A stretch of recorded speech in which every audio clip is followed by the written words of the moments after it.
Video ini dikhususkan untuk kalian yang benar-benar buta tentang apa itu Bitcoin. Kalian mau pelajari tapi bingung mau mulai dari mana, atau kalian tahu apa itu Bitcoin tapi nggak begitu banyak. Video ini akan menggunakan bahasa yang sangat sederhana dan umum sehingga harusnya kakek nenek kalian juga bakal ngerti isi video ini. Ini adalah video kedua dari playlist kenalan Bitcoin dari nol, jadi pastiin kalian sudah nonton video sebelumnya sebelum nonton video kali ini.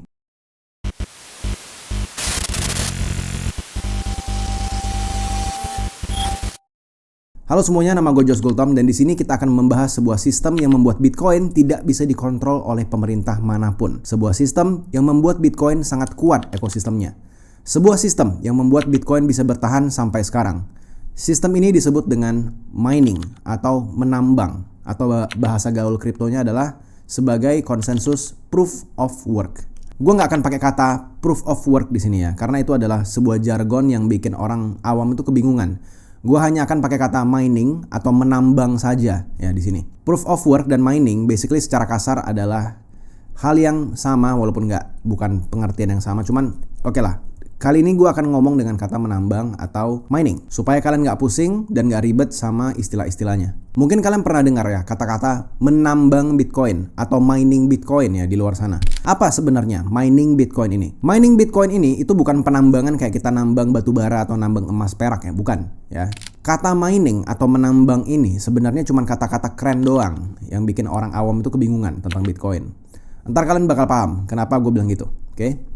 Mining Bitcoin ini sebenarnya adalah sebuah kegiatan di mana seseorang itu menyalakan komputer dan menjalankan server Bitcoin. Udah, cuman itu doang sebenarnya. Nyalain komputer dan nyalain server Bitcoin. Bahasa kasarnya seperti itu, yaitu bahasa kasarnya. Tapi siapa nih orang-orang ini? Siapa orang-orang yang menjalankan server Bitcoin? Siapa yang mining? Dan kenapa mereka melakukan itu? Apa tujuannya? Dan server Bitcoin itu apaan sebenarnya? Gue bakal jelasin di sini dengan bahasa yang sederhana ya. Ceritanya bakal sedikit agak panjang, jadi kalian coba dengar baik-baik ya. Gue harus menjelaskan singkat gimana sebenarnya sebuah website itu bekerja terlebih dahulu ya, dan bisa berjalan di komputer kita, di HP kita.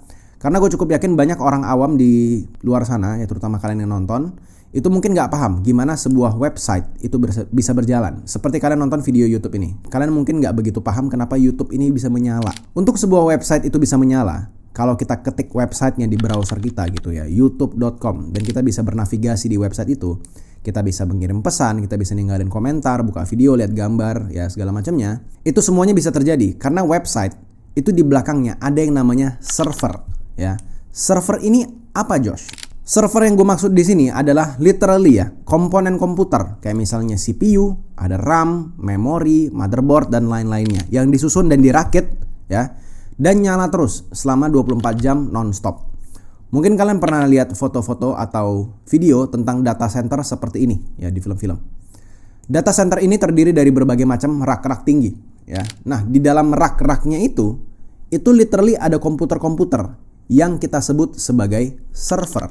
Jadi kalau kita masuk ke website apapun di dunia ini, kita sebenarnya berinteraksi secara langsung ke server-server ini secara jarak jauh lewat bantuan internet. Jadi let's say tiba-tiba ya di server ini tiba-tiba mati lampu, kebakaran atau misalnya rusak misalnya. Apa yang terjadi? Yaitu websitenya nggak akan bisa dikunjungin sama sekali dan error sistemnya. Jadi website yang bagus, website yang aman adalah website yang punya server yang lokasinya itu tersebar. Jadi kalau misalnya satu server itu hancur atau rusak, yang lain itu masih nyala gitu. Harusnya sampai sini kalian paham. Nah sekarang kalau gue tanya ke kalian, kenapa perusahaan-perusahaan yang punya website-website ini itu mau menjalankan atau mau membayar sebuah server? Let's say Instagram, YouTube, Google dan lain-lainnya, mereka pasti punya server ya. Dan kenapa mereka mau jalanin? Itu pertanyaan simpelnya. Jawabannya ya as simple as karena kalau server ini terus menyala, produk mereka itu terus menyala. Dan kalau produk mereka terus menyala, mereka bisa hasilin duit. Ya, as simple as that. Mereka mau nyalain server, ngerakit satu persatu servernya, bayar pegawai, dan dirawat setiap hari, bayar listrik. Itu alasannya as simple as karena mereka itu cuan, karena mereka itu untung. Uang dan tenaga yang mereka keluarkan untuk merawat server itu dan membangun server itu sepadan dengan keuntungan yang mereka dapatkan dengan menjalankan server itu. Harusnya sampai sini kalian paham ya, server itu kenapa terus menyala. Nah, Bitcoin miner atau penambang Bitcoin ini juga melakukan aktivitas yang sama seperti website-website lainnya. Mereka juga beli CPU, mereka beli RAM, memori, motherboard, dan lain-lainnya juga ya. Dan mereka menjalankan server Bitcoin. Ada miner yang skalanya kecil, kayak misalnya perorangan, ya kerjaan itu di kamar. Ada juga yang raksasa sampai berbentuk perusahaan. Nah, kenapa mereka semua ini mau menjalankan server Bitcoin ini? As simple as karena mereka itu untung. Kenapa bisa untung? Karena para miner mendapatkan hadiah berupa Bitcoin yang nantinya bisa dijual ke pasar. Ini makanya bahasa analogi kerennya menambang. Karena menambang itu kan biasanya dapat emas. Nah, ini dapatnya Bitcoin gitu dengan cara menjalankan server doang. Nah, pertanyaannya sekarang, siapa yang kasih rewardnya? Ya, reward Bitcoin ini berasal dari dua sumber. Yang pertama adalah coding Bitcoin itu sendiri, ya, alias dari sistem Bitcoin itu sendiri. Ini adalah aturan yang sudah berjalan otomatis, tidak bisa dirubah karena sudah berjalan, dan sudah ada sejak tahun 2009. Pas Satoshi Nakamoto tulis codingnya, ya.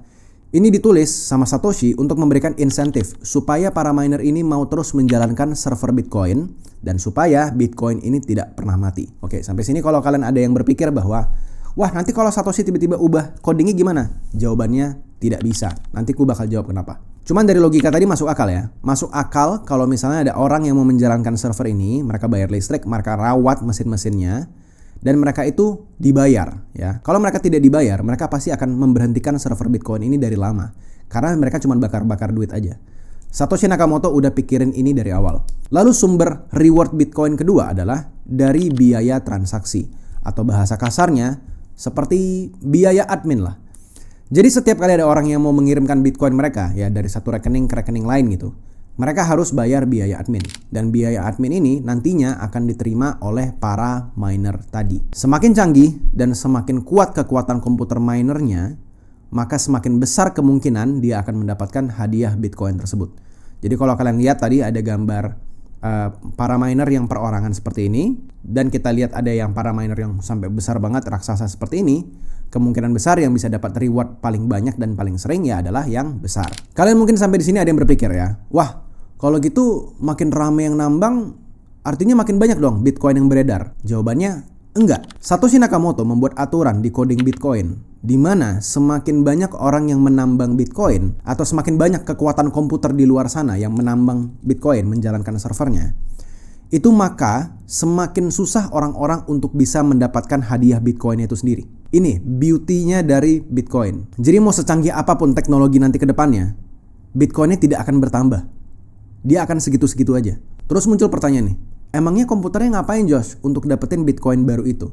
Ya, emang dia ngejalanin servernya itu gimana sih? Kasarannya adalah komputer para miner yang tadi kalian lihat gambarnya itu sedang memecahkan teka-teki matematika yang sangat kompleks ya. Gua sendiri bahkan bingung menjelaskannya untuk kepada kalian dengan bahasa yang sangat sederhana. Cuman bahasa sederhananya adalah para mesin-mesin itu ya, mereka itu sedang mencari harta karun. Mereka tuh mencari harta karunnya dengan cara memecahkan teka-teki matematika. Gampangnya begitu aja. Dan semakin ramai orang yang mencoba memecahkan teka-tekinya, maka level teka-tekinya juga akan makin susah secara bersamaan. Makanya para miner di luar sana ya sampai bikin server Bitcoin gede banget dan pakai alat khusus seperti namanya Antminer yang khusus diciptakan hanya untuk memecahkan matematika penambangan Bitcoin. Itu kenapa dulu? Ya dulu banget pas di tahun 2009, 2010-an mining 50 Bitcoin ya. Literally 50 Bitcoin. Kalau sekarang itu mungkin harganya udah berapa 50-an M ke atas gitu. Itu pakai laptop pribadi aja itu sudah bisa. Dulu kita mining 50 Bitcoin hanya pakai laptop rumah itu bisa.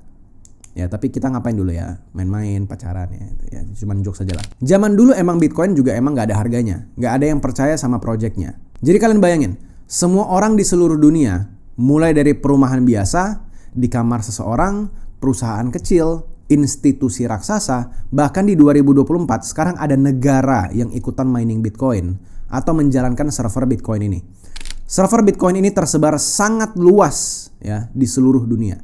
Dan kasarnya ya, ini kasarnya aja, untuk bisa ngehack atau ngotak-ngatik codingnya Bitcoin tadi, termasuk Satoshi, termasuk pemerintah, termasuk hackers terhebat sekalipun di dunia, mereka kalau misalnya mengubah atau ngehack Bitcoin, mereka harus ngehack atau mengambil kuasa mayoritas para miner. Jadi semua miner tadi di seluruh dunia itu, dia harus mengambil kekuatan sebanyak 51% atau mayoritasnya dari semua miner itu, ya. Dia harus mengambil kekuatan 51% itu dan baru dia bisa ubah codingnya. Apakah mungkin? Jawabannya mustahil. Terlalu banyak. Satoshi Nakamoto bahkan nggak bisa ngelakuin apa-apa. Kalian hancurin satu negara. Negara lain itu masih ada yang menambang Bitcoin. Kalian hancurin setengah bumi. Masih ada setengahnya lagi itu yang jalanin server Bitcoin.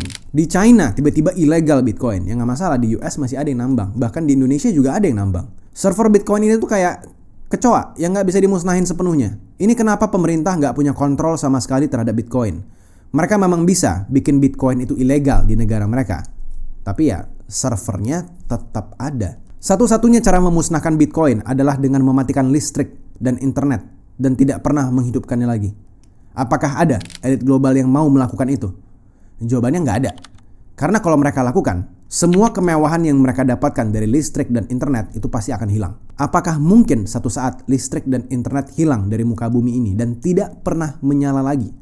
Ya mungkin gitu, tapi kayaknya itu buminya memang udah kiamat duluan gitu. Perbankan tradisional itu juga pasti hancur lebur. Saham-saham di luar sana itu juga pasti hancur. Semuanya hancur, semua perusahaan, kantor kalian juga pasti hancur. Nggak hanya Bitcoin. Jadi kalau suatu saat server Bitcoin tiba-tiba hancur, kemungkinan besar dunianya yang memang sudah hancur. Dan dari tahun ke tahun, server Bitcoin ini selalu semakin besar. Orang yang menambang Bitcoin selalu semakin banyak. Dan ini tidak pernah turun jangka panjang. Video playlist edukasi Bitcoin gratis berbahasa Indonesia ini didukung sama film God Bless Bitcoin. So thank you komunitas Global Bitcoin yang udah mendukung adopsi Bitcoin di Indonesia melalui film kalian dan video ini.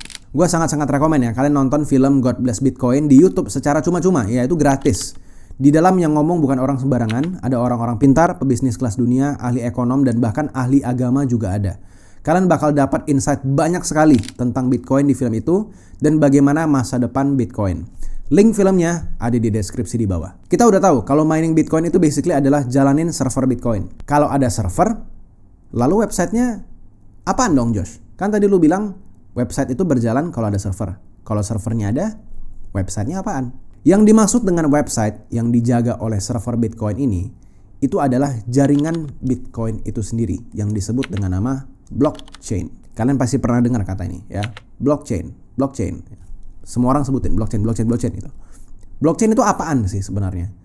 Kita akan bahas di next video, jadi silakan klik video ini.